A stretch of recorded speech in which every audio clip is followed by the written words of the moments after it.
Ini kita ngomong tentang kondisi perekonomian Indonesia seperti apa dan global seperti apa.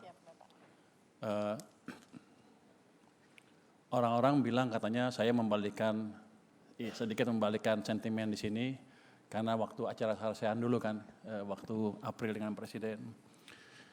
Sebetulnya saya tidak membalikkan sentimen, saya hanya menyadarkan teman-teman investor keadaan ekonomi kita seperti apa sebetulnya. Habis itu investornya insaf, oh ternyata bagus, jadi mereka makin berani investasi sehingga bursa saham naik sampai sekarang. Next. Habis itu kan setelah perang dagang segala macam, IMF mengeluarkan prediksi ekonomi Indonesia. Yang halaman 2. Ini beda kayaknya nih. Oh udah, di sininya beda ya? Oh bisa beda. Di Matadornya masih.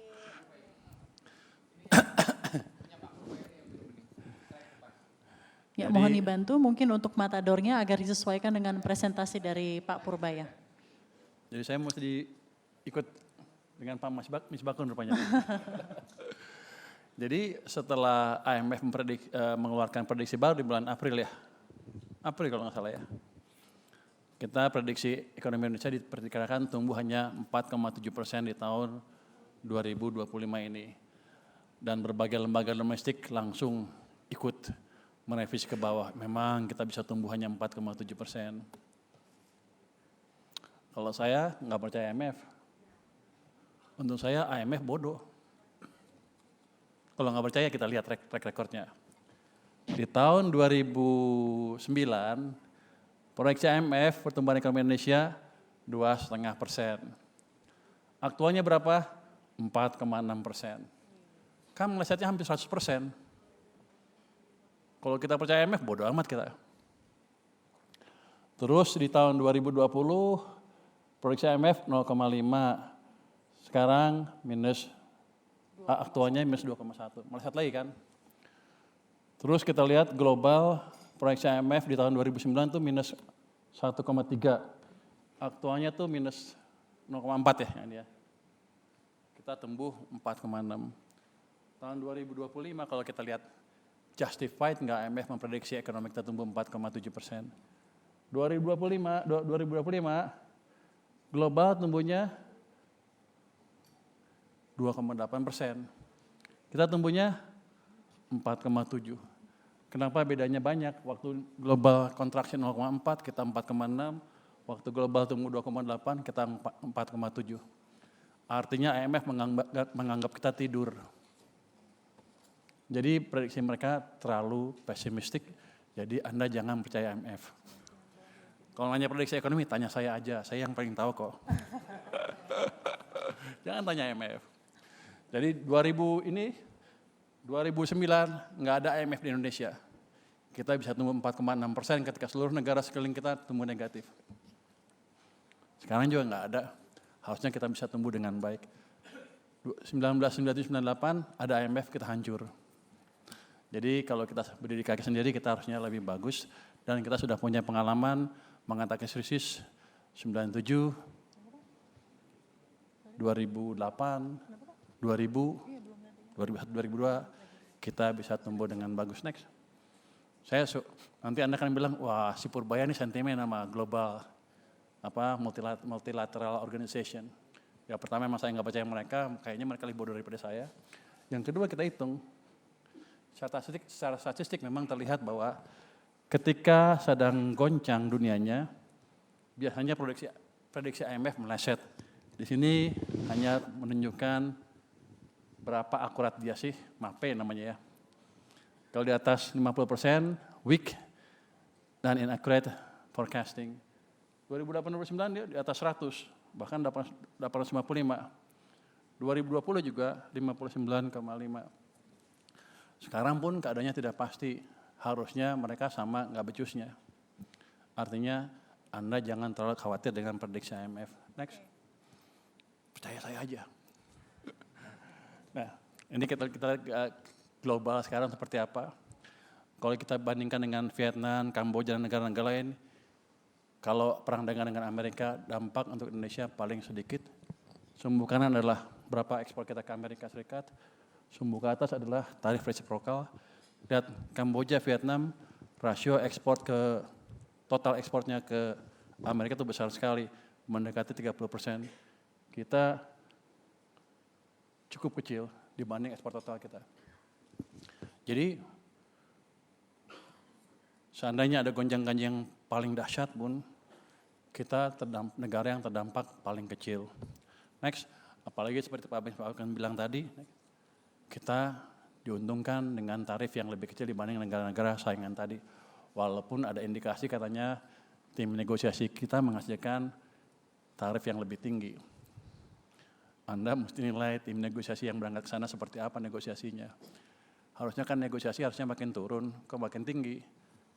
Mungkin belum selesai, saya pikir sih belum selesai. Harusnya sih masih bisa lebih rendah atau paling nggak sama. Kalau sama harusnya kita nggak usah kirim negosiasi ya, nggak usah kirim tim negosiasi. Ini nggak apa, gamenya seperti itu, seandainya gonjang-ganjing pun kita nggak apa-apa. Oke, next. Berikutnya. Saya cuma dikasih waktu 10 menit, katanya. Jadi, nah, sentimen di pasar domestik sudah balik sejak sarasian kemarin ya. Ini kita lihat tuh, IHSG kita tuh sejak turun di April turun dalam yang oranye ya. Habis itu naik kencang, sekarang sudah di atas 100 dan di atas level sebelum gonjang-ganjing yang dalam itu. Jadi rebound kita udah di atas negara-negara lain. Jadi walaupun katanya investor asing masih keluar ya, atau sedikit yang masuk. Saya nggak tahu akhir-akhir ini. Tapi awal-awalnya domestik investor yang mendrive pertumbuhan ekonomi, kenaikan di IHSG. Saya pikir sih nggak apa-apa, karena memang kita lebih ngerti kondisi ekonomi kita dibanding asing. Dan nanti kalau kita percaya ekonomi kita, investor percaya, asing pun biasanya ikut-ikutan. Next. Kita pengen tahu sih, ini sampai mana indeksnya naik? Apa berhenti di 7.000? Apa naik terus? Untuk itu saya biasanya ngelihat itu ke siklus ekonomi Indonesia.